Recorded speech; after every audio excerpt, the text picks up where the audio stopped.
نحمده ونصلي على رسوله الكريم اعوذ باللہ من الشیطان الرجیم بسم اللہ الرحمن الرحیم۔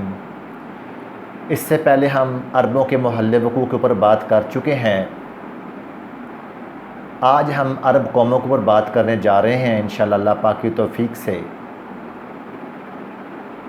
اس سے پہلے ہم یہ بات کر چکے ہیں کہ مشرق، مغرب، شمال اور جنوب کتنا ایریا تھا جو عربوں کے پاس اس وقت موجود تھا۔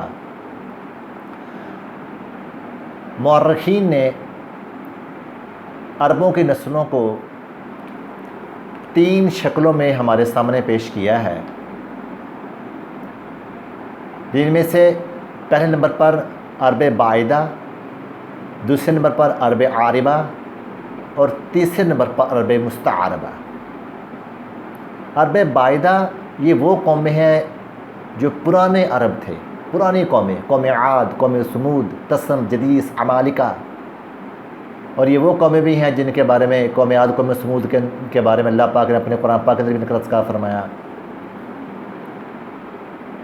اور عرب عاربہ جو ہیں یہ عربوں کے وہ قبائل ہیں جو یعرب بن یحجب بن قحطان کی نسل سے ہیں، اس لیے یہ قحطانی عرب کہلاتے تھے۔ یہ قومیں جو ہیں قحطانی عرب کہلاتے تھے۔ اور تیسرے نمبر پر عرب مستعربہ ہے، یہ حضرت ابراہیم علیہ السلام سے شروع ہوتے ہیں، حضرت اسماعیل علیہ السلام سے شروع ہوتی ہے ان کی نسل، اور یہ وہی نسل ہے جو چلتے چلتے رسول پاک علیہ السلام کے قبیلے تک پہنچتی ہے،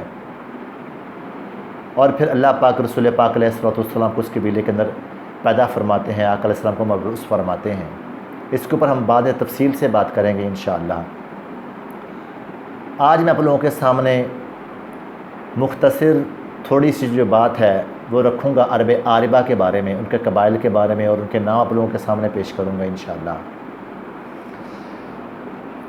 عرب عاربہ جو ہے یہ قحطانی عرب جو تھے، اصل ان کا گہوارہ یمن تھا، اور ان کی 2 جو نسلیں تھیں وہ بہت مشہور ہوئی تھی، ایک حمیرہ اور ایک کہلان۔ آگے ان کے بھی بہت سی نسلیں جو بن گئی تھی، ان کی جو آپ کہتے ہیں کہ بہت سے قبیلے آگے ان کے بن چکے تھے۔ حمیرہ کے 3 قبیلے زیادہ مشہور تھے، ایک سکاسک تھا، زیاد الجمہور تھا اور قزاع تھا۔ اور کہلان کے جو قبیلے تھے ان میں ازد تھا، تئی تھا، ہمدان تھا، جفنا تھا، اوس تھا، خزرج تھا۔ اس طرح کے قبیلے جو کہلان کے تھے۔ یہ جو عرب عاربہ تھے، ان کے جو 2 قبائل تھے حمیرہ اور کہلان، ان کے پھر آگے جو ان کی نسل چلی، یہ پھر لوگ جو تھے یہ ہجرت کرتے رہتے تھے، پورے عرب میں یہ پھیلے، لیکن جو زیادہ ان کا جو مین مرکز بنا وہ ملک شام کے اطراف پہ جا کر یہ بیٹھ گئے، اور وہیں سے تجارت شروع کر دی۔ اور پھر جب رومیوں نے ان کے اوپر حملہ کیا اور ان کی جو تجارت تھی اس کو تباہ و برباد کیا۔ ان کا بہت زیادہ بزنس تھا، زمینی راستوں کو بھی استعمال کرتے تھے، سمندری راستوں کو بھی استعمال کرتے تھے، اور بہت اچھے طریقے سے رہ رہے تھے یہ قبائل۔ پھر جب رومیوں نے ان کے اوپر حملہ کیا تو اس کی وجہ سے کچھ لوگ جو تھے وہ وہیں پہ بیٹھے رہے، رکے رہے، اپنی جگہ پر موجود رہے، اور کچھ جو قبائل تھے انہیں وہاں سے ہجرت کر لی۔ خاص طور پر جو کہلانی قبیلہ تھا انہوں نے وہاں سے ہجرت کی۔ پھر ان میں سے کچھ لوگ جو تھے وہ چلتے چلتے حجاز کی طرف آئے،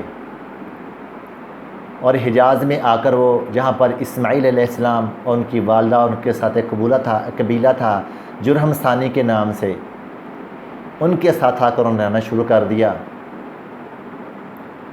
اور پھر وہاں سے اوس اور خزرج جو 2 قبیلے تھے انہوں نے مدینہ منورہ کی طرف ہجرت کی، اور پھر وہاں پر جا کر مستقل قیام پذیر وہ ہوئے۔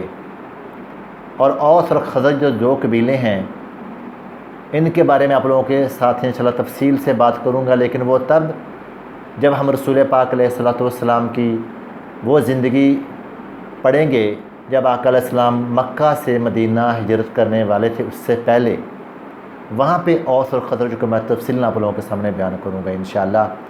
اس سے نیکسٹ لیکچر میں ہم عرب مستعربہ کے اوپر بات کریں گے اور تفصیل انشاءاللہ اس کے اوپر ہم بات کریں گے۔ السلام علیکم ورحمۃ اللہ وبرکاتہ۔